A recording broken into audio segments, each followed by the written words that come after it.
watching The 7 from WATE 6 on your side. Good evening, I'm Bo Williams, and welcome to The 7. Let's get a look at the big 7 stories happening right now. And topping the list for us tonight, around 12,000 Tennesseans rely on jobs for TN to make claims or file for unemployment.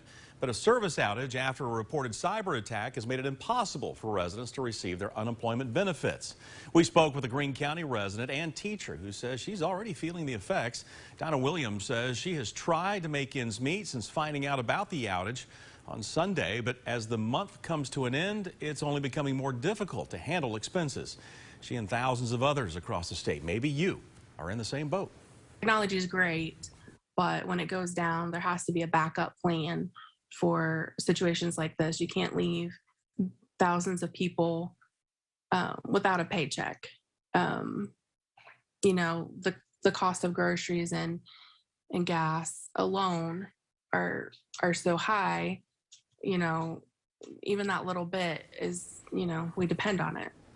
The Department of Labor and Workforce Development stated their vendor, known as Geographic Solutions Incorporated, are conducting a full investigation, and as of now, no personal data has been accessed.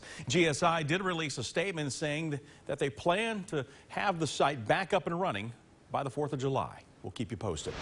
Next on the Big 7, a woman was found dead early this morning in Sevierville. Let's get you up to date with what we know. The city's police department is investigating this, calling it an apparent homicide.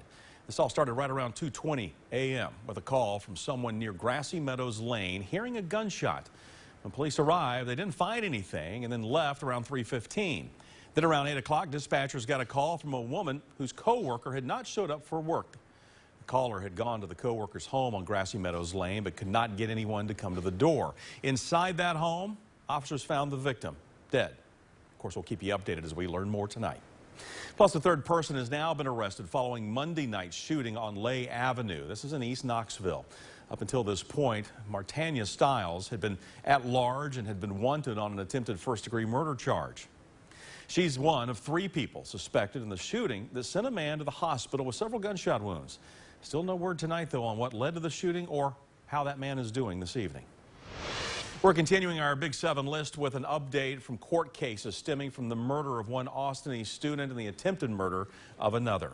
Ahmaud Gatlin's bond has now been set at $250,000. The Knox County DA's office adds he is now under pretrial house arrest. Today, a judge also denied a motion to reduce DeAndre Davis's bond. It had been previously set at $1,005,000. Gatlin and Davis are accused of shooting at John Mathis and a girl as the two drove away from school in January of 2021. Mathis was killed in a different shooting the following August. Davis is also charged in the death of Stanley Freeman Jr. He was shot and killed while he was leaving school. Our next Big 7 story takes us to some national news.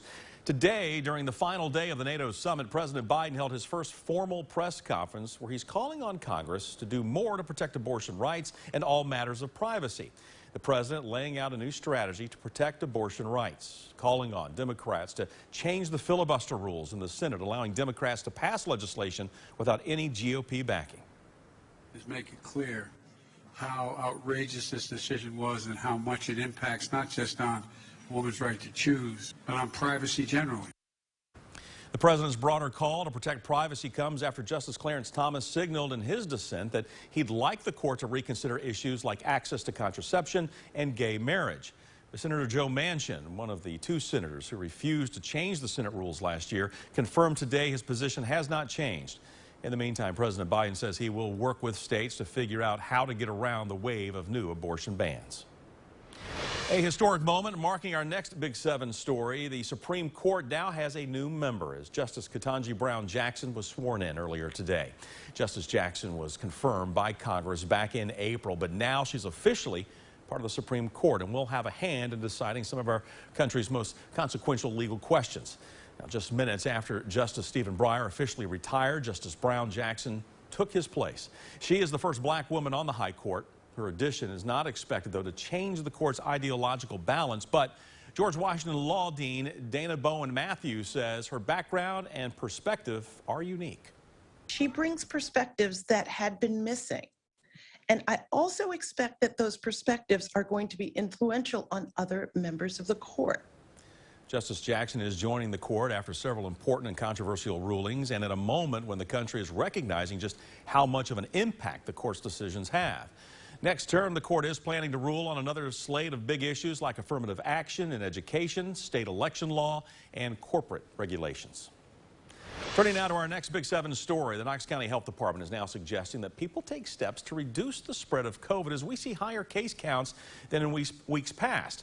This week, the health department reported nearly 700 new cases of the virus, but we're told this number is likely higher due to at-home tests not being factored into these numbers. Dr. Kentanji is the health department's top epidemiologist. With this uptick, she is suggesting bringing back the basic COVID protective steps, social distancing, hand washing, and masking up when needed. She also says you should be mindful of any symptoms you have and to utilize those at-home COVID tests. And wrapping up the Big 7 for us tonight, from 2016 to 2020, there have been more than 1,500 crashes in the city of Knoxville that have been fatal or caused serious injuries. Knoxville leaders have put in place a new initiative to change all that, reducing the speed limit in areas that don't have speed limit signs posted. Here is 6 on Your Side's Kristen Gallant with what you need to watch out for. According to city leaders, 1 in 5 of these crashes involve a pedestrian or bicycle. That's why City Council unanimously passed a resolution back in 2021 to endorse a Vision Zero goal to eliminate traffic deaths and serious injuries in Knoxville. One of the steps is reducing the speed limit of Knoxville's unmarked neighborhood roads from 30 to 25 miles per hour. I mean, I think anything to reduce potential of, cars hitting pedestrians is a great thing. I hope that there is some law enforcement, that back up this initiative. KPD says speeding fines can depend on how many miles an hour over the speed limit a person is going, but within city limits, the minimum fine is $111.50. Again, this change will begin tomorrow, July 1st. In Knoxville, Kristen Gallant, WATE 6 on Your Side.